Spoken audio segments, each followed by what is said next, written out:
In a luxury suite above a bar, the female congresswoman stared at the scene in sheer panic. Looking at the boy's lifeless body, she refused to let this destroy everything she had. She picked up her phone, about to call her father for help, when she noticed a phone number at the very bottom of her contacts, marked with strange symbols. She suddenly remembered a friend once telling her that if she ever got into serious trouble, she could call this number. With her heart pounding, she dialed the number, but the line was disconnected. Just as she completely lost her composure, her phone suddenly rang. Once the call connected, the man didn't waste any time. He immediately asked why she was calling and how she got his number. He then told her to turn on the Do Not Disturb light, touch nothing in the room, and under no circumstances leave the suite. After laying out the rules, he warned her to open the door only if she heard a specific knock. He hung up and immediately drove toward the hotel where she was staying. The man's name was George, a cleaner who specialized in fixing problems for powerful people. As long as the money was right, he would show up at the scene and clean up the mess. After arriving downstairs, George carefully left behind a fake police office number. Then he pushed a hotel luggage cart and headed up to the congresswoman's floor. 3 rhythmic knocks sounded, and only then did the congresswoman open the door. After entering, George carefully inspected the scene before asking her what had actually happened. It turned out everything was an accident. The congresswoman had been hit on by a young man at the bar. After a few drinks, alcohol quickly took over her judgment, and she invited him up to her luxury suite. But just as things were about to go further, something went wrong. The young man lost his balance and slammed hard into the hotel's glass drink cart. This would be the end. Everything I've worked so hard to build. George tried to calm her down, telling her he was there to take care of everything. He told her to change into the clothes he had prepared, act like nothing happened, and leave immediately. George then checked the boy on the floor and found that he wasn't breathing and had no pulse. Just as the congresswoman was about to change, a knock suddenly came at the door. Hello? No service, please. Thank you. The door swung open, and another cleaner, Pete, wearing the same rubber gloves, walked in. As the two stood there confused, Pete raised his hand and pointed to a hidden security camera in the corner. At the same time, the room phone suddenly rang. Pete answered it and handed the receiver to the congresswoman. It turned out this was a newly opened hotel. The owner, Pamela, had paid a fortune for the entire building and installed cameras in advance to prevent incidents from hurting her business. Worried that the incident involving the congresswoman and the boy could drag the hotel into trouble, she called Pete to handle it. Before ending the call, Pamela even praised Pete for his professionalism. Thank you, Pam. To resolve the situation as quickly as possible, the hotel owner ordered the 2 men to work together to speed things up. Hearing the demand that they work together, both men refused almost at the same time. Pete grabbed the phone first, telling Pamela to keep only him and have the other guy leave immediately. George didn't plan to argue either. He simply packed up his gear and got ready to leave. Both men were used to working alone, and they believed teaming up with the other would be a stain on their professional careers. But before George could even step out the door, the threat arrived. You're on those tapes too. If you don't finish the job, she's got you. A camera. At the same time, Pete ran into the exact same problem. Left with no choice, and despite their mutual dislike, the two reluctantly agreed to work together for now. Next, they almost simultaneously held up the clothes they had each prepared for the congresswoman. Surprisingly, even though they couldn't stand each other, the outfits they chose actually matched. The congresswoman took the top Pete prepared and the pants George picked, then headed into the bathroom. After changing, she left the room in a hurry, her nerves still on edge. As soon as she was gone, George immediately got to work. He handed a trash bag to Pete, kicked the sofa out of the way, and spread the plastic sheet he had prepared across the floor. But just as George was about to start, the sound of a soda can popping open echoed through the living room. He looked up to see Pete casually sitting on a stool, sipping from a can of cola. Seeing Pete doing absolutely nothing, George instantly lost his temper and stepped up to demand why he wasn't helping. Pete shamelessly replied that he was only responsible for protecting the hotel's reputation. Shrugging, he said, "I just handled the aftermath." I'm going to supervise. Fuck you. Not wanting to waste time arguing with Pete, George turned around and went back to work. He lifted the body with a blanket onto the plastic sheet, then started cleaning up the remaining mess in the room. At that moment, Pete noticed a backpack hidden behind a table next to the couch. He opened the backpack and immediately cursed out loud at what he saw inside. Oh, shit.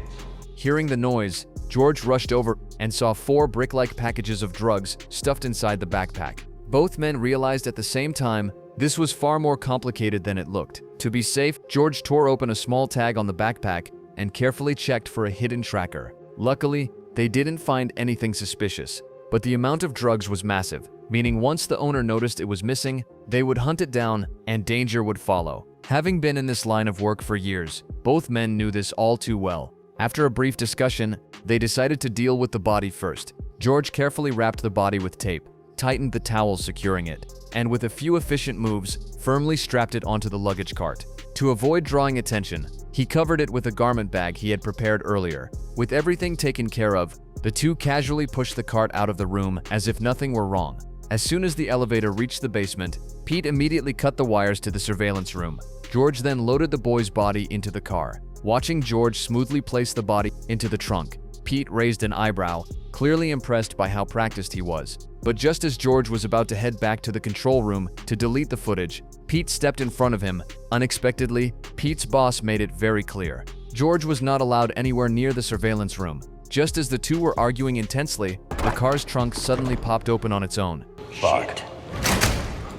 In that moment, they reached an unspoken agreement. Close the trunk together first, then casually deal with the patrolling security guard. The second they got in the car, Pete accused George of being unprofessional, saying he hadn't even checked the pulse before wrapping the body. George was losing it too, because the very first thing he did after entering the room was check the body's pulse. When he checked, the boy clearly wasn't breathing. They argued the entire drive and eventually came to a conclusion. The boy had probably overdosed, causing a temporary loss of pulse. After some discussion, they decided to wake the boy up first, then have him deliver the drugs to the owner. That way, they could get themselves out of this mess. George quickly drove to Chinatown. He rushed straight to the underground clinic run by a female doctor he knew, Joan, hoping she could wake the boy up. But the moment they stepped into the exam room, the two started bickering non-stop. Joan couldn't take it anymore and kicked them out. Okay, both of you out, now. Out! Since the treatment was taking too long, the bored duo started drinking. As they drank and talked, they suddenly realized something ridiculous. They were both into the same female doctor. Both of us sleeping with the same Chinatown doctor. They looked at each other, and the atmosphere instantly turned painfully awkward. Just then, the boy suddenly woke up and screamed as he bolted out of the clinic. The boy wasn't even wearing clothes. Sprinting wildly down the street, George immediately started the car to chase him, while Pete jumped out and ran after him on foot. The boy dashed into a mall, smashing through the glass doors and kept running. George sped through the streets, desperately searching for the boy. Suddenly, the boy jumped out of an alley and charged straight toward George's car. George slammed on the brakes. Just as the boy was about to be hit, he pulled off a perfect flip and landed on his feet. The sight completely stunned both George and Pete. They thought the boy would finally get in the car, but the moment they weren't looking, he took off running again.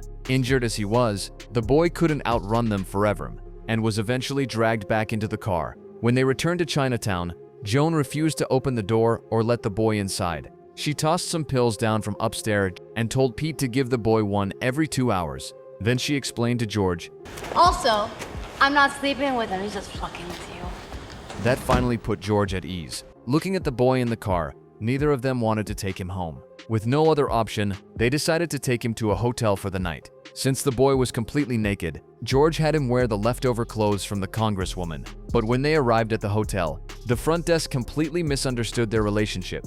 Love Nest, Arabian Nights, or Safari?